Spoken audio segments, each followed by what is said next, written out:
ఏదైతే గత కొన్ని రోజులుగా ప్రొఫెసర్ నాగేశ్వరరావు గారు మాట్లాడిన జనసేన పార్టీ గురించి, పవన్ కళ్యాణ్ గారి గురించి మాట్లాడిన భాష ఏదైతే ఉందో దాని మీద ఆయన నేను వెనక్కి తీసుకుంటున్నాను నా మాటలను చెప్పడం జరిగింది.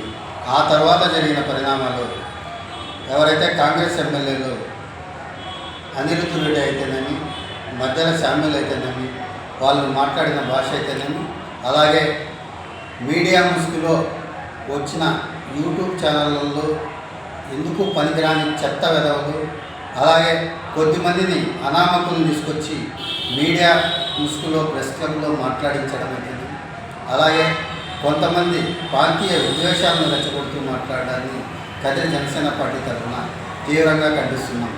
ఎందుకంటే పవన్ కళ్యాణ్ గారు ఒక వ్యక్తి కాదు, శక్తి. జనసేన పార్టీని హైదరాబాదులోనే ఆయన స్థాపించడం జరిగింది.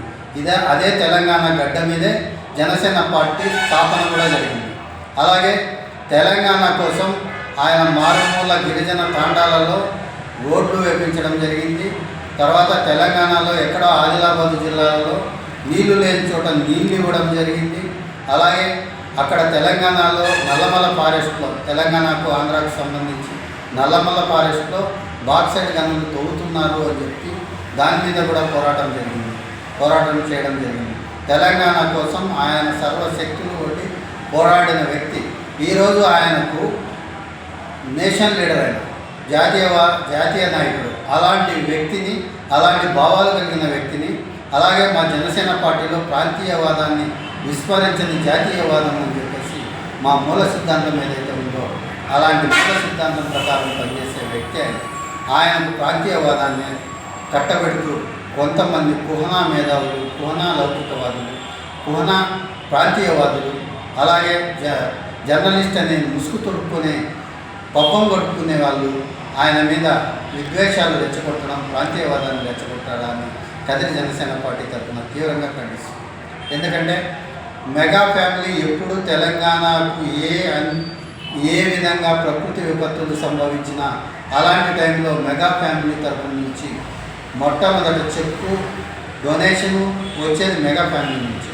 అలాగే మొన్న జరిగిన ఫ్లడ్స్ గురించి పవన్ కళ్యాణ్ గారు ఆంధ్రప్రదేశ్ రాష్ట్రానికి ఎంతైతే డొనేట్ చేశాడో అంతే మొత్తంలో తెలంగాణకు కూడా డొనేట్ చేయడం జరిగింది. అలాగే కరోనా టైంలో కూడా వాళ్ళు డబ్బులు ఇవ్వడం జరిగింది. తర్వాత కొండగట్టు ఆంజనేయ స్వామి గుడికి భారీగా విరాళం ఇవ్వడం జరిగింది. ఆయన ప్రత్యేక చొరవతోనే ఈరోజు టీటీడీ నుంచి 35 కోట్ల రూపాయలు అక్కడ ఖర్చు చేసి అక్కడ డెవలప్మెంట్ కూడా చేయడం జరిగింది. ఆ రోజు ఈ కుహనా మేధావులు, ఈ కుహనా లౌకికవాదులు, ఈ ఎమ్మెల్యేలు ఎక్కడ దాక్కున్నారు? దాని గురించి మంచి చేసిన దాని గురించి మీరు చెప్పరా? ఈరోజు ఏం కొంపలు మునిగినాయని ఈరోజు ప్రొఫెసర్ నాగేశ్వరరావు గారు డిపిఎంగా మాట్లాడితే దాన్ని ఖండించకూడదా చెప్పండి. మీరు ఈ తెలంగాణ కాంగ్రెస్ ఎమ్మెల్యేల గురించే మాట్లాడుతున్నాం. మీ జాతీయ నాయకులు ఎవరైతే రాహుల్ గాంధీ గారు ఉన్నారో, అలాగే ప్రియాంక గాంధీ గారు ఉన్నారో, వాళ్లకు కేరళకు ఏమి సంబంధం? వాయనాడులో వాళ్ళు పోటీ చేయట్లేదా? వాళ్ళకు లేని ప్రాంతీయవాదం మీకెందుకు? వాళ్ళ కింద పనిచేసే, వాళ్ళ పేరు చెప్పుకొని పబ్బం గడుపుకునే ఎమ్మెల్యేలు మీకెందుకు? కాబట్టి మేము ఒక్కటే తెలియజేస్తున్నాం, మరొక్కసారి ప్రాంతీయవాదాన్ని రెచ్చగొడితే మీరు తీవ్ర పరిణామాలు ఎదుర్కొంటారు.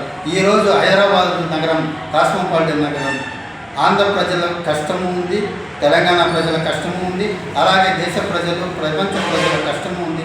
అక్కడ ఫ్యాక్టరీలు ఇవన్నీ ఉద్యోగాల కల్పన జరిగింది. ఈరోజు కాస్మోపాలిటన్ సిటీ అయిందంటే అందరు ప్రజల సహకారంతోనే.